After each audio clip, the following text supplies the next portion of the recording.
Daniel Carter stood at the gates of Northbridge Academy, clutching the strap of his worn-out backpack.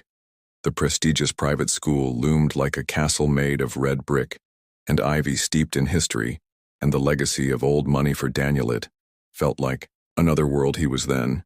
U.S. scholarship student and, judging by the stares, one of the only black kids in campus. Remember what your grandfather always said, his mother had whispered that morning, smoothing down the collar of his shirt. Your mind is your instrument, play it well. Daniel nodded, pushing down the nerves. This scholarship was their chance, his way out of the neighborhood, out of the struggle. As the bell rang and students streamed past him, laughing about summer vacations in the Alps and ski trips in Colorado, he tightened his grip on his bag and stepped into the unknown. You must be Daniel, said a tall man with warm eyes. I'm Mr. Bennett, history teacher. Principal Reynolds asked me to show you round. Relief flooded through Daniel. Mr. Bennett was the first black face he'd seen all morning. Thank you, sir, Daniel said, voice almost a whisper. As they walked the corridors, Mr. Bennett pointed out classrooms and lockers. Most of the staff here mean well, he said carefully, but it might take some of them a while to adjust. Daniel knew exactly what meant. He had been the new kid before Theone, who had to work twice as hard to be seen half as much. When they reached the music room, Daniel paused at the sight of a gleaming grand piano through the glass. Do you play? Mr. Bennett asked. Daniel shook his head automatically. No, sir. It was easier than explaining the late nights learning from Grandpa Elijah Violin in hand in their cramped apartment. That Violin now sat wrapped in cloth at the back of his closet in English class. Daniel sat in the back, Mrs. Langston. The teacher seemed taken aback by the depth of his analysis during their discussion of To Kill a Mockingbird. Well, she said, raising her eyebrows. Someone did their summer reading. Some students turned and stared. Daniel kept his head down. Lunchtime was worse. He sat alone, picking at his food, while conversations around him buzzed with tales of European boarding schools and sailing camps. Hey, said a voice. A girl with long dark hair sat across from him. I'm Leia. Your inside in English class was amazing. Daniel blinked, surprised. Thanks, I'm Daniel. I know, she smiled. New kids stand out, especially the smart ones, for the first time all day. Daniel allowed himself to smile, but that peace shattered the next morning when he saw his schedule. First period music with Mrs. Whitmore. The music room was palatial, polished with floors, high ceilings, and crystal chandeliers. Daniel chose a seat at the back. Mrs. Whitmore strode in with a click of heels, tall, icy, and immaculate. Her platinum hair was tied in a severe bun, her expression as rigid as her posture.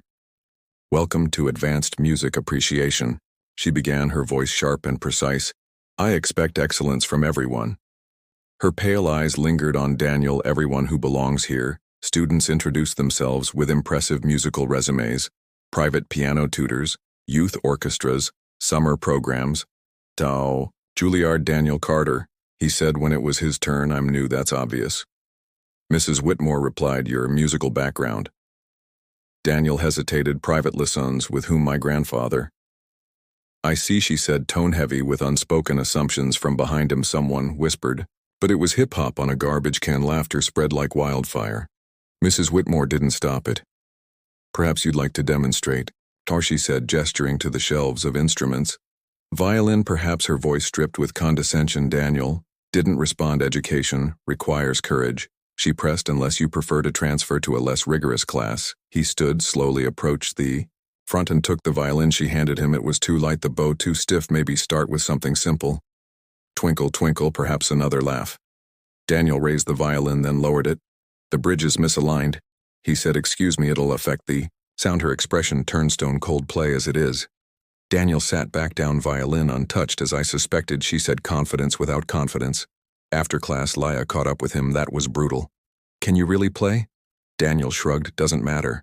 But that night in the silence of their apartment, he opened the closet and pulled out the worn leather case. Grandpa Elijah's violin, amberwood, hand-carved, scroll-worn, but proud. He remembered being 7, standing in their living room as Grandpa adjusted his grip. The violin, Grandpa said, is like telling a secret, but it speaks where words can't.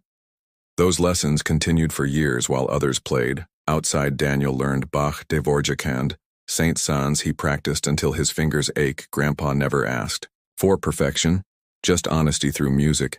When Grandpa passed 2 years ago, his last words to Daniel were, play for those who need to hear it. Daniel played now Bach's Petita, number 2 in D minor. Frustration, grief, and hope poured from the strings. When he finished, he turned to find his mother in the doorway, eyes wet. "You sound just like him," she whispered. The next day, Daniel asked Mr. Bennett about the spring concert. "Thinking of auditioning?" Daniel nodded. Good music deserves to be heard, especially when it's been silenced too long. Daniel practiced in secret. Leah found him one day in an abandoned music room. "That was incredible," she said. After listening, "Mrs. Whitmore is going to either words, but the system resisted." Daniel's audition form came back. "Rejected. Dvorak's concerto is reserved for seniors." Mrs. Whitmore said, coolly, "Is there an appeal process?" Daniel asked. "I'm the committee chair." Daniel's mother intervened. She marched into Principal Reynolds's office with recordings of Daniel's playing. "This isn't about favoritism," she said. "This is about fairness." Reluctantly, the principal agreed to an audition. Mrs. Whitmore was furious. Professor Harris, a guest judge from the university, overheard the argument. "I'll be staying for the full audition," he told Daniel, smiling. "Play what matters."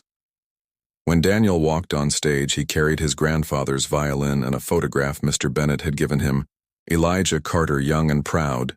Before a 1967 concert, Daniel played the Adagio, just 7 minutes.